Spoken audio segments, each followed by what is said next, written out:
the second, or actually the third chapter already of the book, which is about the Tao theory. And yeah, I took some notes, and I think the main part of this chapter was actually the basic tenets, or like his beliefs. Yeah, so like the unwritten rules, right? And they're actually right here. And I'm doing this training for you because I want to actually showcase them to you guys.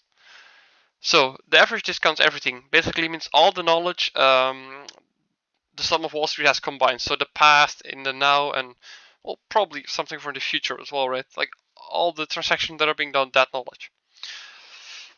Why this is a rule, I'm not sure. But it's the first rule, so it's there. And I do believe in the three trend rule, which is basically talking about an uptrend, then followed by an intermediate secondary trend, which is going to be sort of a retracement or like a correction. And he mentioned it's going to be between 1/3 and 2/3 of the price movement most frequently. Of the price movement, and most frequently it's about a half. And I actually directly want to showcase this to you guys because after that there's going to be a near minor fluctuation in the intermediate level. So just want to show you. So as he states, it's going to be between 1/3 and 2/3 of the price movement. Right, I'll just take the most recent example. And actually, how do I... This was the thing. No, sorry. I'll just have a look. So I think what he means is because of the price movement. So let's actually draw this here. This is a price movement thing. I think what he means if we now take this, I can't really move it, but I guess it ended up here. This is where we should end up, I guess, based off of theory. And this is even like the full candle, so it would even be smaller. And you could say it's this, but I'm not sure if you can call it this because technically it is like 1/3 of the candle, right? But I don't really see it. Let me just see here if I can find anything. Maybe these ones are correct. So I'll take the long wick. And now if I take a look at how long this sort of retracement here is, and I put it over here.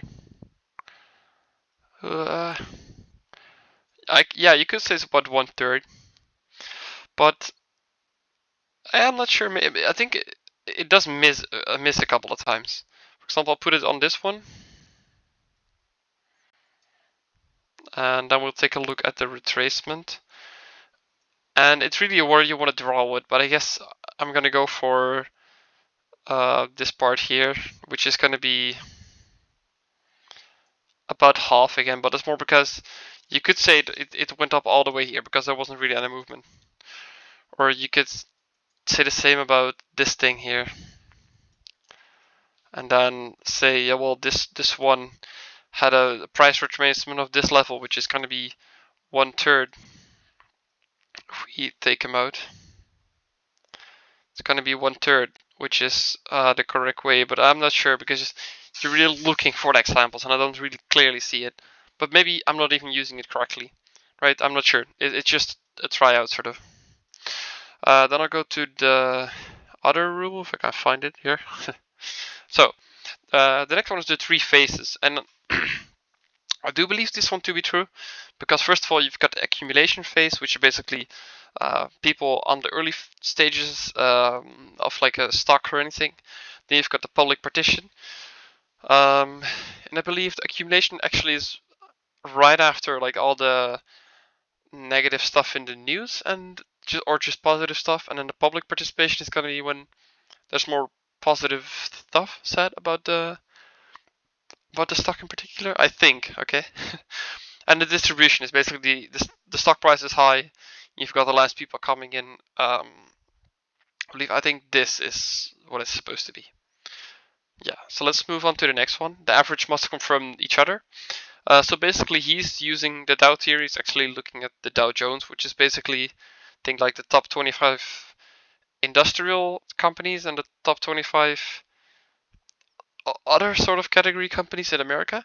And they confirm each other because let's say they're in an uptrend.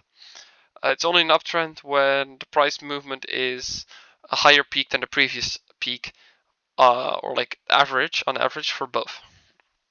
I think that's something how he sees it, which I think is good. I don't really have an opinion on that one. Let's go to the volume must confirm the trend. Well, this of course we actually spoke about it in the other example with the indicators of the average true range, and this is like price movement. But let's say this was volume. You should see the volume going higher as the price increases because there's more in the market. It's people want to buy that stock, right? So I guess this is price action. So this is actually not a good example, but I guess you should see it as going up. So yeah.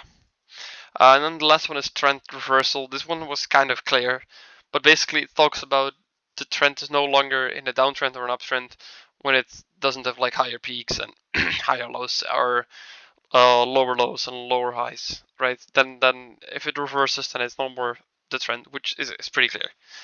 But he also talked like he mentions the resistance level, the support and resistance levels, price patterns, trend lines, and moving average, which is basically gonna be go back to these photos I took from the book. I'm gonna look at this one first. So basically here you can see an uptrend because it makes higher peaks and higher troughs, I think they call it. And here it doesn't manage to get up there, which is called a failure swing, because of the C not getting above the A. And this one has got a non-failure swing because the C actually did manage to get over it, but then again the D point didn't manage. Then you've got the other one, which is basically going to be exactly the same, but then on like the bottom.